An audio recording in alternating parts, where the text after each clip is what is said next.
bahawa disebabkan tempoh terlalu panjang dan menggugat hak rakyat untuk bertanyakan soalan melalui ahli Dewan Rakyat secara efektif. Saya telah minta. Ya, duduk Bapak. Yang hormat, kemarin saya buat satu keputusan untuk mengarahkan yang berhormat Padang Serai untuk keluar. Tetapi saya gantung keputusan itu berapa hari. Jadi peraturan mesyuarat 44 mengatakan bahwa kalau yang dipertua tidak nyatakan masa kena maksimalnya 10 hari, maka secara otomatis 2 hari gantung. Tetapi yang berhormat masuk pada hari ini oleh karena atas budi bicara saya telah memberitahu kepada bentara-bentara supaya jangan halang yang berhormat masuk. Sebab begini ya yang berhormat, karena kadang-kadang ada kesalahpahaman. Saya pun kadang-kadang salah paham, tapi ada yang berhormat yang lain harus ingat. Oleh karena yang kita bersidang ini kadang-kadang masa tidak mengizinkan, notis penting, peraturan mesyuarat penting diikuti oleh semua. Sebagai contoh, sebelum saya arah yang berhormat untuk bercakap, sebagai contoh, yang berhormat berdiri pada hari ini untuk membangkitkan peraturan mesyuarat di bawah 18.1 18.2 Kemarin yang berhormat berdiri atas sebab yang sama. Saya kata jangan dulu berdiri sekarang selepas sisi soal jawab. Karena sisi soal jawab adalah suatu perkara yang mustahil kena pre-arrange. Tidak boleh kita set aside. Tapi yang berhormat berdegil-degil juga dia mengatakan begitu. Tapi apabila yang berhormat berdiri, dia kata ini bukan point of order. Ini petition, ini petition, ini petition atau rayuan. Tetapi yang berhormat, simak baik-baik. Apabila kita berdiri point of order, baru saya boleh layan. Karena point of order di bawah peraturan 14 itu, yang berhormat side F, adalah juga point of order. Tetapi point of order mengenai dengan petition yang berhormat bangkitkan tidak puas hati. Itu pertikaian kita kemarin. Tetapi belum pun saya kasih penjelasan, yang berhormat terus meluru keluar, buat press statement. Terus hentam saya. Seolah-olah persepsi itu saya terus tidak adil dan sedemikiannya. Jadi saya tidak berkebiasaan untuk buat press statement juga, menjawab kepada tuduhan-tuduhan siapapun. Karena itu bukan tugas saya di dalam. Tapi kalau yang berhormat termasuk peguam-peguam yang ada sini, coba yang berhormat refer kepada mana-mana buku-buku Parliamentary Procedure and Practice. Tidak boleh mengecil-ngecilkan speaker apabila buat keputusan, jangan buat kenyataan di luar. Karena itu menghina majelis parlimen. Tetapi saya tidak ambil tindakan pun, oleh karena sekarang ini demokrasi sudah lain. Itu satu. Kalau yang berhormat tinggi peraturan mesyuarat 18.1 yang berhormat berdiri tadi. 18.1, minta maaf yang berhormat, saya mengambil masa ini kena semua penjelasan, kena saya pun persepsi luar, jangan pikir saya ini kuku besi. 18 mengatakan bahwa apabila sesuatu usul di bawah 18.1 itu ditolak dalam kamar, maka dia tidak boleh dibawa balik di bawah 18.7, dibaca ataupun disentuh balik waktu mesyuarat. Alasan dia ialah ahli yang berhormat must take in good faith what I have stated. Nah, kalau yang berhormat khawatir juga dengan ketua saya ini, rujuk mana-mana Parliamentary Procedure and Practice yang similar sama kita, yaitu 18.1 public importance, emergency, must be decided cepat. Apabila ditolak dalam kamar, tidak boleh situ. Tetapi pada kebiasaannya, oleh karena ini Parlimen Malaysia selalu saya sebut, tidak juga saya boleh larang ahli yang berhormat. Kena doesn't take my ketua in good faith, baca juga, saya allow. Bukit Bintang pada minggu lalu, saya allow. Padahal saya tolak dalam kamar. Yang sekarang ini, saya tolak yang berhormatnya dalam kamar pun, saya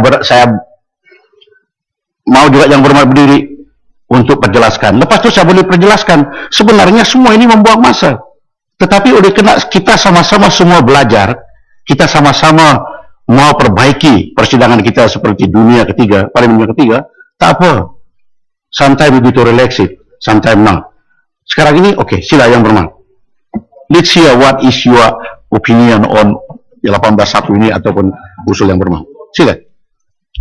Yang berhormat yang lain tolong senyap. Terima kasih Tuan Yang Dipertua. Saya tidak mahu sekali lagi balik kepada perkara semalam. Tetapi mengenai usul ini, Tuan Yang Dipertua, saya mengemukakannya kerana ia adalah amat penting dan perlu disegerakan. Disebabkan jika notis bagi memberi kemukakan soalan 1 hari bulan Oktober, tarikh akhir, makna ada soalan yang akan timbul mungkin awal Disember, hampir 2 bulan kemudiannya.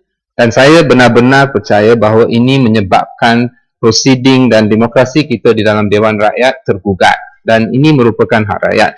Sebab itu saya menimbulkan, dan benar juga apa yang Tuan Yang di-Pertua menyatakan bahawa di dalam kamar keputusan dibuat. Tetapi pada masa yang sama, saya percaya taktiknya adalah untuk apabila kita merasa bahawa isu dia penting, kita minta penjelasan daripada Tuan Yang di-Pertua, itu sahaja. Jadi sekali lagi saya minta supaya perkara ini disegerakan. Terima kasih. Yang berhormat, apabila seperti biasa, apabila saya menerima usul di bawah 18.1, jadi ilok saya kasih penerangan lagi supaya yang berhormat yang lain tahu. Karena fakta yang sampai kepada saya tidak semestinya sampai di meja yang berhormat. Karena usul ini di bawah 18.1. Yang diminta, yang dipohon oleh yang berhormat ialah supaya notis 14 hari itu sebelum bersidang, yaitu kita harus mengemukakan soalan dan dialamatkan soalan itu kepada Setiausaha Dewan 14 hari sebelum bersidang. Ini peraturan mesyuarat kita. Tetapi yang berhormat mengatakan bahawa 14 hari ini adalah cukup panjang. Kenapa panjang? Dia buat perbandingan. Kenapa di Australia 2-3 hari? Kenapa di England 2-3 hari? Dia kata panjang. Jadi atas sebab itu yang berhormat protes tidak mengantar soalan. Itu isu yang harus sekarang ini saya handle. Maka peraturan mesyuarat 18 dia bawa. Respon saya kepada yang berhormat usul yang berhormat 18.1 ialah seperti ini. Saya telah jawab. Saya kata usul yang berhormat saya tolak dalam kamar oleh kerana dia bercanggah dengan satu peraturan mesyuarat. Jadi kalau keputusan saya itu diambil secara in good faith, bermakna yang berhormat tidak akan bangkitkan lagi. Tapi kalau yang berhormat bangkitkan pula saya tidak buat respons, seolah-olah betul lah persepsi masyarakat di luar bahwa saya ini langsung tidak adil. Jadi saya sama-sama jemput ahli yang berhormat untuk tengok pula peraturan mesyuarat 78. Sila, terutama sekali kepada peguam-peguam. Sama-sama kita tengok peraturan mesyuarat 78.2. Saya tolak usul yang berhormat dalam kamar atas alasan 78.2. 78.2 tidak payah saya baca. Apabila yang berhormat baca, ialah kalau ada usul dari yang berhormat mau supaya peraturan mesyuarat itu diubah, mesti melalui satu usul, dan usul notis usul itu disertai dengan cadangan-cadangan format macam mana diubah. Yang berhormat baca. Okey. Jadi bermakna saya tolak dalam kamar kena tidak melalui usul 78.2. Tetapi yang berhormat, saya pun sebagai peguam kadang-kadang mempunyai dilema. Kerana dalam parlimen ini mempunyai juga penasihat undang-undang daripada AJ Chambers. Saya tidak buat petua-petua tanpa ada rujukan kepada mana-mana buku dan penasihat-penasihat tertentu. Saya dinasihatkan bahawa usul seperti yang berhormat bawa itu di bawah 18.1 saya tolak. Betul saya tolak kena berkenaan dengan 78.2. Tetapi apabila saya berbincang dengan penasihat undang-undang saya, menurut pendapat beliau, seorang peguam juga ialah perkara 78.2 ini bermakna mesti melalui satu usul substantif. Mesti ada notis 14 hari di bawah peraturan mesyuarat 27.1. Jadi apabila usul begitu, biasanya usul begini mesti juga diambil kira peraturan mesyuarat 15. Karena urusan-urusan kerajaan perlu didahulukan, baru urusan-urusan lain. Jadi kalau urusan-urusan kerajaan didahulukan oleh kena peraturan mesyuarat 15, usul-usul yang berhormat yang lain, it will never come out in the daylight. Itu permasalahan sudah dibangkitkan oleh Bukit Belugur dan banyak ahli parlimen yang lain, tetapi itu masih peraturan mesyuarat kita. Ini pendapat peguam. Tetapi saya mempunyai pendapat berlainan yang berhormat. Karena saya pun mau juga pembuktian terbuka. saya buka kepada peraturan masyarakat 14. Sila rujuk kepada peraturan masyarakat 14. Sila rujuk yang berman. Peraturan masyarakat 14 ini adalah agenda untuk kita setiap hari. Inilah urutan apa yang harus kita ikut. Tidak boleh lari daripada ini. Jadi, yang berhormat bertegang kemarin dengan saya mengenai dengan petition, betul. Petition itu terdahulu daripada pertanyaan-pertanyaan soalan bagi jawapan lisan. Tetapi penjelasannya ialah, itu cuma boleh yang berhormat baca di dalam kalau saya benarkan di bawah peraturan mesyuarat 19. Saya mesti benarkan dulu. Tapi saya tidak benarkan, saya kirim surat kepada yang berhormat, tapi yang berhormat pertikaikan. Oke, kita berbalik kepada soal sekarang. Kalau saya ikut nasihat pegawai undang-undang saya, bermakna saya terpaksa kata di bawah 27 notis biasa. Tetapi saya berpendapat secara pribadi, bolehkah saya simpan ini di bawah 14.1O urusan-urusan AM? Tetapi saya berhadapan dengan satu dilema. Apabila saya buka itu flat gate di bawah urusan-urusan AM, nanti ada ahli yang berhormat yang berdiri setiap kali untuk kesampingkan masyarakat yang telah tertera kena mau ikut urusan-urusan AM. Tetapi saya masih lagi juga berpendapat bahwa mungkin boleh diserah di bawah urusan-urusan AM, karena apabila kita baca peraturan masyarakat 782, ia mengatakan bahwa apabila usul itu dibawa dan disokong, dia tidak dikemukakan kepada majelis untuk diputuskan dan tidak dibahas. Tetapi secara otomatis akan masuk dalam jawatan kuasa peraturan masyarakat yang saya sendiri pengurusi. Jadi kalau kita persetujui bahwa peraturan masyarakat 14.1O itu cuma kepada perkara-perkara usul yang tidak payah dibahas, tidak payah dikemukakan kepada majelis, saya akan masukkan dalam peraturan masyarakat 14O. Kalau tidak, terpaksa kita berselindung lagi di bawah peraturan masyarakat 15. Itu sebab kenapa yang berhormat, saya sendiri telah menyarankan supaya siapa yang benar-benar mau ubah perubahan masyarakat, namakan mereka. Secara kebetulan, tahniah kepada yang berhormat. Karena saya masyarakat 2 hari yang lalu, nama yang berhormat telah dimasukkan dalam jawatan kuasa peraturan masyarakat. Kita akan bincang di situ secara terperinci dan habis-habisan. Jadi janganlah yang berhormat apabila saya buat petua terus membuat persepsi bahwa saya tidak adil. Tidak adil bagi saya, karena saya tidak dapat menjawab dan saya tidak menjawab pun. Saya tidak buat. Jadi kita saling bantu-membantu. Jangan ada perkara lagi timbul seperti apa yang timbul kemarin.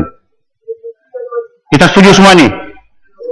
Oke, kalau kita setuju semua ini bermakna sekarang saya terima usul yang berhormat itu secara otomatis saya kasih masuk dalam agenda masyarakat jawatan kuasa nanti yang saya akan panggil dan yang berhormat akan turut hadir. Boleh begitu? Terima kasih Tan Sri Speaker untuk jawapan yang begitu terperinci dan panjang. Tetapi hanya yang berhormat yang lain, yang berhormat tolong, ini peraturan masyarakat. Terima kasih kerana mengambil masa untuk menerangkan secara terperinci dengan rujukan kepada peraturan-peraturan mesyuarat yang relevan. Tetapi hanya untuk bertukar pendapat secara ringkas sahaja, Tuan Yang di-Pertua. Saya berpendapat 782 tidak terpakai kerana usul saya hanya untuk mendesak kerajaan membawa pindaan dan bukan untuk pindaan seterusnya. Jadi hanya untuk bertukar pendapat, bukan untuk argue. Ya, itu sebab saya kata yang berhormat. Saya juga ada penasihat undang-undang yang kadang-kadang saya tidak bersetuju dengan nasihat itu. Jadi, message yang saya kemukakan di sini, kalau kita peguam-peguam bertelaga dengan interpretasi tersiap peraturan masyarakat dan ketua saya tidak didengar, sedangkan saya sebagai hakim, macam mana kita capai penyelesaian? Jadi, itu sebab apapun petua yang saya beri, please take it in good faith. Selepas itu di belakang, selepas kita bersidang, boleh siapapun boleh datang di kamar saya, advise me, tell me what is the flow. Jangan hentam saya. You hentam saya, you hentam parlimen, kita ahli parlimen, integriti parlimen kita harus kita protect. Minta maaf yang berhormat, sama ada yang berhormat pernah sebut ini atau tidak, ini press, dia akan buat sejak apa, sama ada yang berhormat buat kenyataan seperti ini Parlimen Malaysia seperti Parlimen Zimbabwe ataupun Parlimen Mugabe. Jadi kalau saya tanya yang berhormat pernahkah pergi Zimbabwe? Mungkin yang berhormat belum sendiri pergi Zimbabwe. Negara-negara Afrika yang lain sudah saya pergi. Jadi kita berakhir di situ. Masa sudah saya habiskan lebih kurang 10 menit, tetapi saya rasa ini perkara yang berguna. Sila. Point order. Point order. Tan Sri Speaker. Point order. Mudah-mudahan lagi. Saya ingin merujuk Peraturan Mesyuarat 36/12. Okey. Di mana saya ingin merujuk jawapan yang diberikan oleh Yang Berhormat Menteri Sumber Manusia yang menggelirukan Dewan. Di mana saya ingin merujuk bahawa dalam jawapan tersebut, saya pun terima jawapan yang sama berkenaan soalan yang sama. Walaupun soalan saya diajukan kepada Menteri Dalam Negeri, tapi dijawab oleh Menteri Sumber Manusia yang menyatakan bahawa dakwaan seramai 1.4 juta pekerja Bangladesh akan dibawa masuk ke Malaysia adalah tidak benar. Saya rasa ini adalah satu jawapan yang berjanggahan dengan pengumuman Menteri Dalam Negeri sebelum ini pada 22 Ogos 2013. Di mana memang dalam semua laporan berita yang disiarkan oleh media-media tempatan menyatakan memang ada hasrat kerajaan persekutuan untuk membawa masuk 1.4 juta pekerja Bangladesh, di mana setiap minggu membawa masuk 2,000 orang, satu bulan 8,000 orang, kerana ini akan dijalankan secara berperingkat-peringkat. Tapi malangnya apa yang dilaporkan ini telah dinafikan oleh Yang Berhormat Menteri Sumber Manusia, walaupun Menteri Dalam Negeri sendiri tidak menafikannya. Masih Yang Berhormat. Saya minta penjelasan. Masih Yang Berhormat. Saya tidak boleh respon sekarang Yang Berhormat, kerana saya pun perlu juga untuk dapat fakta daripada pihak yang berkenaan tadi. Selepas daripada ini, apabila saya dapat fakta, feedback daripada kementerian yang berwajib, saya akan respon kepada Yang Berhormat. Sila, terus.